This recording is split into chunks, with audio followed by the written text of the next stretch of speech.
할렐루야. 네, 오늘도 주 앞에 나오신 여러분의 주의 이름으로 축복합니다. 우리 하나님 말씀 함께 보겠습니다. 하나님 말씀 에스겔 29장 1절에서 16절까지의 말씀입니다. 우리 다 같이 한 목소리로 합독하겠습니다. 열째 해 열째 달 열두째 날에 여호와의 말씀이 내게 임하여 이르시되 인자야, 너는 애굽의 바로 왕과 온 애굽으로 얼굴을 향하고 예언하라. 너는 말하여 이르기를 주 여호와께서 이같이 말씀하시되 애굽의 바로 왕이여, 내가 너를 대적하노라. 너는 자기의 강들 가운데 누운 큰 악어라. 스스로 이르기를 나의 이 강은 내 것이라. 내가 나를 위하여 만들었다 하는도다. 내가 갈고리로 내 아가미를 꿰고 너의 강의 고기가 네 비늘에 붙게 하고 네 비늘에 붙은 각의 모든 고기와 함께 너를 너의 강들 가운데에서 끌어내고 너와 너의 강의 모든 고기를 들에 던지리니 내가 지면에 떨어지고 다시는 거두거나 모으지 못할 것은 내가 너를 듬짐승과 공중의 새의 먹이로 주었음이라. 애굽의 모든 주민이 내가 여호와인 줄을 알리라. 애굽은 본래 이스라엘 족속에게 갈대 지팡이라. 그들이 너를 손으로 잡은즉 네가 부러져서 그들의 모든 어깨를 찢었고 그들이 너를 의지한즉 네가 부러져서 그들의 모든 허리가 흔들리게 하였느니라. 그러므로 주 여호와께서 이같이 말씀하셨느니라. 내가 칼이 내게 임하게 하여 내게서 사람과 짐승을 끄는즉 애굽 땅이 사막과 황무지가 되리니 내가 여호와인 줄을 그들이 알리라. 내가 스스로 이르기를 이 강은 내 것이라 내가 만들었다 하도다. 그러므로 내가 너와 내 강들을 쳐서 애굽 땅 믹돌에서부터 수에네 곧 구스 지경까지 황폐한 황무지 곧 사막이 되게 하리니 그 가운데로 사람의 발도 지나가지 아니하며 짐승의 발도 지나가지 아니하고 거주하는 사람이 없이 40년이 지날지라. 내가 애굽 땅을 황폐한 나라들 같이 황폐하게 하며 애굽 성읍도 사막이 된 나라들의 성읍같이 40년 동안 황폐하게 하고 애굽 사람들은 각국 가운데로 흩으며 여러 민족 가운데로 해치리라. 주 여호와께서 이같이 말씀하셨느니라. 40년 끝에 내가 만민 중에 흩은 애굽 사람을 다시 모아내되 애굽에 사로잡힌 자들을 돌이켜 바드로스 땅 곧 그 고국 땅으로 돌아가게 할 것이라. 그들이 거기서 미약한 나라가 되되 나라 가운데 지극히 미약한 나라가 되어 다시는 나라들 위에 스스로 높이지 못하리니 내가 그들을 감하여 다시는 나라들을 다스리지 못하게 할 것임이라. 그들이 다시는 이스라엘 족속의 의지가 되지 못할 것이요 이스라엘 족속은 돌이켜 그들을 바라보지 아니하므로 그 죄악이 기억되지 아니하리니 내가 여호와인 줄을 그들이 알리라 하셨다 하라. 아멘. 아멘. 자, 이제 에스겔 29장부터는 애굽에게 임하는 하나님의 심판이 기록이 되어 있습니다. 자, 29장부터 4장에 이르기까지 이 애굽에 대한 심판이 계속 나오는데요. 어제도 제가 잠깐 말씀을 드렸던 것 같지만 이스라엘을 둘러싸고 있는 많은 이민족들이 있는데 그 이민족들에 대한 심판이 거의 간단하게 이렇게 나오는데 그 중에서 특별히 두로와 애굽 이 두 나라는 두로는 3장에 걸쳐서 그 심판에 대한 예언이 임하고 애굽은 4장에 걸쳐서 그런 그 애굽 심판에 대한 예언이 나옵니다. 두로와 애굽에 이렇게 많은 이 분량이 이렇게 심판의 예언이 차지하고 있는 이유가 뭐냐라고 했을 때 일단은 두 나라가 다른 어떤 나라보다 이 이스라엘과 굉장히 그런 가까운 그런 그 역사를 가졌고 굉장히 좀 친밀한 그런 관계였고 또 의지하는 관계였고 또 이런 면이 있다는 거. 또 하나는 두 나라 왕들은 그러니까 두 나라는 굉장히 부유하고 영향력이 컸기 때문에 또 그 굉장히 그런 큰 권력들을 가지고 있어서 스스로 왕이 자기를 신으로 그렇게 칭한 나라였다라고 말씀을 드렸습니다. 애굽은 당연히 애굽 왕 바로는 자기를 어떤 신들 중에 하나라고 그렇게 생각을 했고, 그렇게 애굽 왕들은 자기를 살아있는 신으로 그런 백성들이 섬기도록 그렇게 했고요. 실제로 애굽 같은 경우는 오랜 세월 동안 대제국으로 있었죠. 그러다 보니까 안하무인이죠. 예. 세상 어떤 나라 왕도 자기보다 높은 왕이 없다라고 생각을 했고, 자기는 거의 신적인 존재다, 이렇게 생각을 했었습니다. 그런 면에 있어서 하나님께서 심판하는 면이 나오는데, 지금 이제 29장에 나오는 애굽을 심판하시는 이유가 두 가지가 나옵니다. 하나는 그렇게 애굽 왕이 스스로 자기를 높여서 마치 신처럼 그렇게 교만한 마음을 품었다라고 하는 거고요. 두 번째는 이들이 그 이스라엘 백성들, 특별히 이제 이런 유다가 마지막 멸망하기 직전까지 애굽을 굉장히 많이 의지를 했습니다.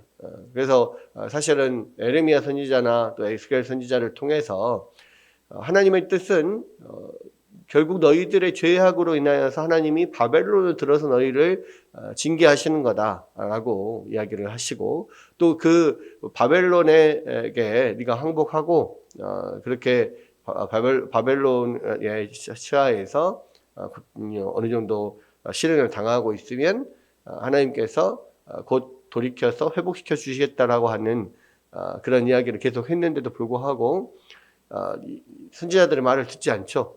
그리고 끝끝내 이스라엘 마지막 왕 시드기야는 이 바벨론에 대항을 하고 애굽에게 손을 내밀어서 끝까지 애굽을 의지하다가 결국에는 바벨론에게 망하게 되는, 그리고 굉장히 많은 고난을 당하고 시드기야는 잡혀서 눈을 뽑히고 결국 죽임을 당하게 되고 뭐 이렇게 되잖아요.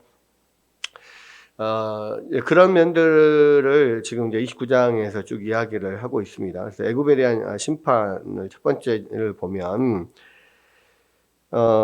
심판의 이유가 그의 그 교만함 때문인데요. 3절에 보면 너는 말하여 이르기를 주 여호와께서 이같이 말씀하시되 애굽의 바로 왕이여 내가 너를 대적하노라. 너는 자기의 강들 가운데 누운 큰 악어라. 스스로 이르기를 나의 이 강은 내 것이라 내가 나를 위하여 만들었도다 하는도다. 예.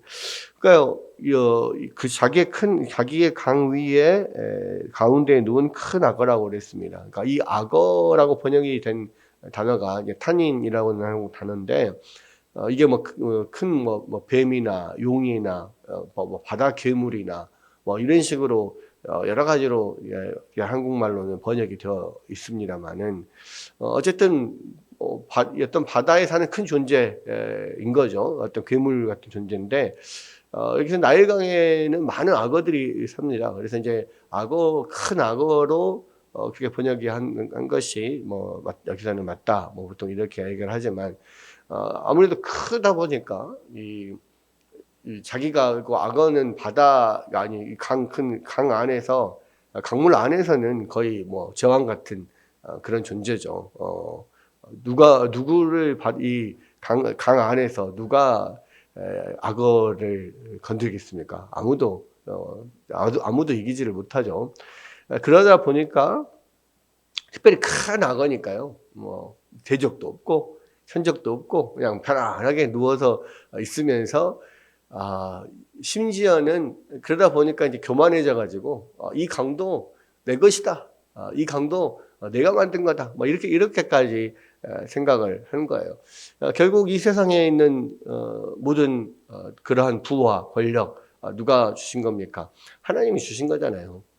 바로가 무슨 자기가 그것을 만들었겠습니까? 태어나면서부터 자기가 받은 건데 그렇지 않습니까?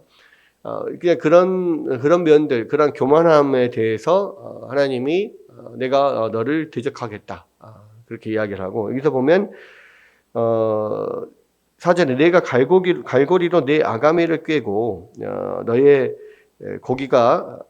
강의 고기가 내 비늘에 붙게 하고 내 비늘에 붙은 강의 모든 고기와 함께 너의 강들 가운데서 끌어내고 너와 너의 강의 모든 고기를 들에 던지리니 네가 지면에서 떨어지고 다시는 거두거나 모으지 못할 것은 네가 너를 들짐승과 공중의 새의 먹이로 주었음이라. 악어는요, 강물 안에서나 제왕이지, 밖에 나오면 꼼짝을 못 합니다. 예. 그리고 오랫동안, 강을 떠나서 살 수 없죠. 근데 그냥 사막에다 들판에다 던져버리겠다는 거예요. 예. 그냥, 거기서는 아무 힘도 못 쓰고 죽게 되는 거죠. 또 이 악어뿐만 아니라 그 비늘에 붙은 여러 모든 고기를 함께 그렇게 들판에 던지겠다. 그것은 바로와 그 모든 애굽의 백성들을 하나님께서 심판하시겠다. 이런 이야기죠. 그래서 첫 번째 이 심판을 받는 이유는 그들의 교만함 때문. 그들이 하나님께서 그 모든 것을 사실 주신 건데 마치 자기가 스스로 만든 것처럼 그렇게 교만하였다라는 것이고요. 두 번째는 이 애굽이 계속해서 오랜 세월 동안 이 이스라엘 백성들의 어떤 의지가 되는 거죠. 그래서 이 하나님의 백성들이 하나님께 의지하지 않고 애굽에 의지하고 그런 것 때문에 애굽으로 자꾸 눈을 돌리고 그러다 보니까 결국 하나님께서 애굽을 심판하겠다. 그런 겁니다. 그래서 여기서 보면 6절에 애굽의 모든 주민이 내가 여호와인 줄을 알리라. 애굽은 본래 이스라엘 족속에게 갈대 지팡이라. 그들이 너를 손으로 잡은즉 네가 부러져서 그들의 모든 어깨를 찢었고 그들이 너를 의지한즉 네가 부러져서 그들의 모든 허리가 흔들리게 하였느니라. 야, 애굽이 갈대 지팡이다. 우리가 생각하는 갈대는 어떻게 갈대로 지팡이를 삼을 수 있지라고 생각을 합니다. 왜냐하면 우리나라의 갈대는 너무 이게 약하잖아요. 지팡이로 삼을 수가 없습니다. 그런데 이제 애굽 갈대는 우리나라 약간 대나무 같은, 그냥 이렇게 물가에서 자라는 대나무 같은 거예요. 그래서 지팡이로 충분히 쓸 수 있습니다. 근데 이제 문제는 이 지팡이, 이 갈대가요, 상한 갈대가 있어요. 상한 갈대는 지팡이로 사용을 잘못하면 겉으로 보기에는 괜찮아 보이지만 짚으면 그 무게를 견디지 못하고 부러진단 말이에요. 근데 문제는 이 지팡이로 대나무 같은 그런 갈대로 지팡이를 삼아서 딱 이렇게 의지를 했는데 중간에 부러지면 어떻게 됩니까? 넘어지면서 어깨를 다칠 수 있죠. 그 부러진 면에 그렇게 날카로운 그런 부러진 그 날카로운 단면에 어깨를 다칠 수 있고 또 이렇게 짚었는데 부러지면 이 허리가 흔들리는 거죠. 넘어지게 되고 넘어질 뻔하고 휘청하게 되고 이러는 겁니다. 그러니까 그냥 우리가 갈대로 지팡이를 만들 수 있어요. 그러나 상한 지팡이 같은 경우는 그것을 잘못 짚다가는 넘어지고 다칠 수 있는 거죠. 근데 이 애굽이 바로 상한 지팡이다. 보기에 의지할 만한 지팡이 같지만 사실은 그렇지 않다. 상한 갈대 지팡이다. 라는 것을 이야기하는 겁니다. 그래서 결국은 애굽에 의지하다가 망하는 거고 다치는 거죠.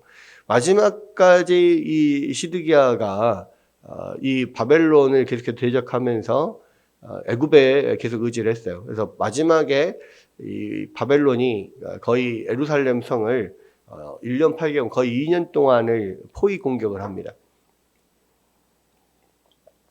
그 포위를 하는 동안에 이 예루살렘 안에서는 예레미야가 그 궁전뜰에 갇혀 있으면서 계속 이야기를 하죠.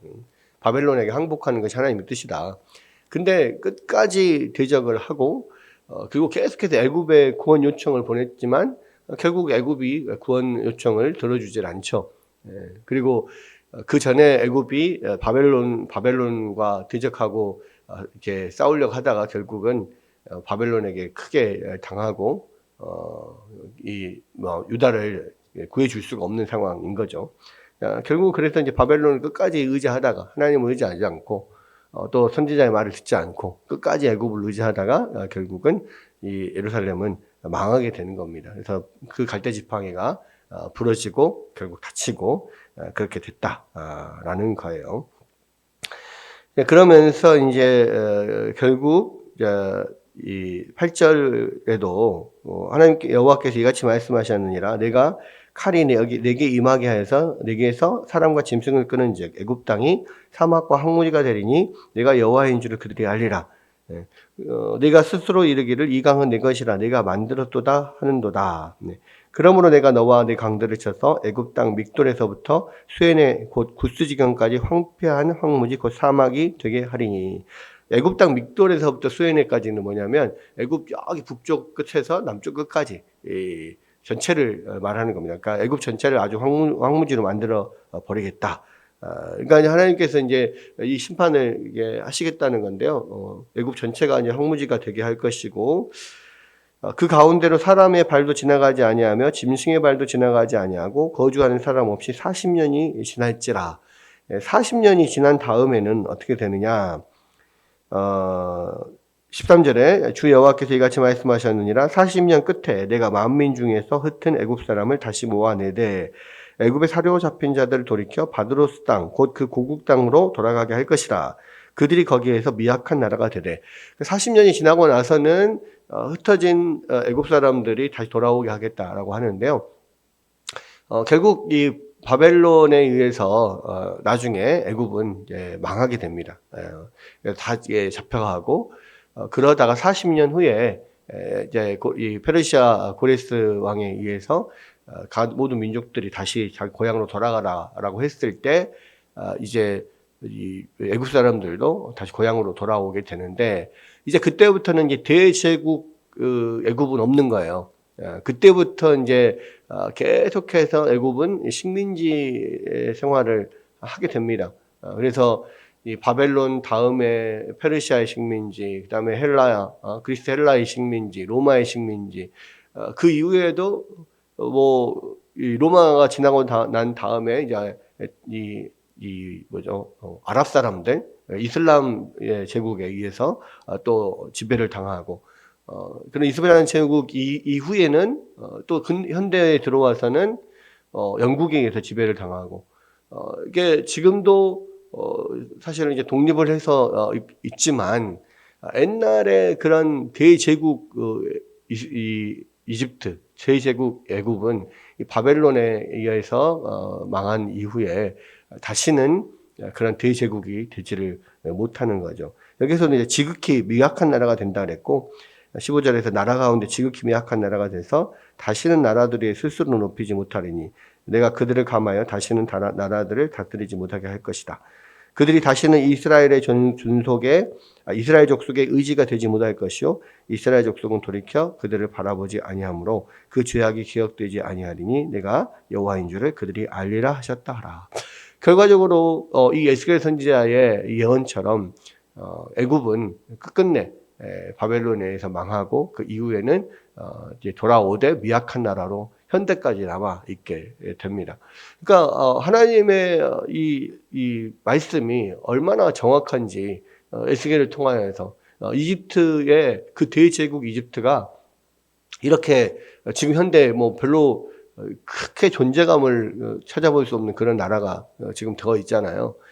그게 바벨론 이후부터 지금까지 계속 그렇습니다. 하나님께서 얼마나 정확하게 이야기를 하시고 하나님 예언하신 대로 그렇게 지금 이렇게 이집트가 현대까지 그렇게 흘러온 것을 볼 때 하나님의 말씀이 얼마나 정확한지를 우리가 알 수 있고요. 결국 이 애굽을 통해서 이야기하고자 하는 바는 뭡니까? 이 세상 애굽을 우리가 의지하지 말라는 겁니다. 하나님의 백성들이 이 세상을 의지하고 애굽을 의지할 때 결과적으로는 하나님께서 하나님의 백성들이 의지하는 그것을 약하게 만들어 버리시고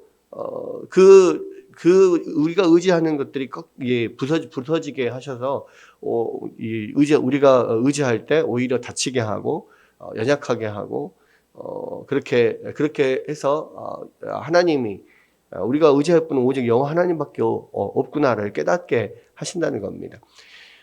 이 시대도 마찬가지입니다. 우리가 하나님 외에 우리의 만세 반석이신 예수 그리스도 외에 다른 것을 의지하면 하나님께서 우리가 의지하는 그 대상을 쳐서 거꾸로 트리는 거죠. 깨뜨려 버리고 이거는 우리가 의지할 때는 오직 예수님밖에 없구나, 오직 하나님밖에 없구나라는 것을 깨닫게 하시는 겁니다.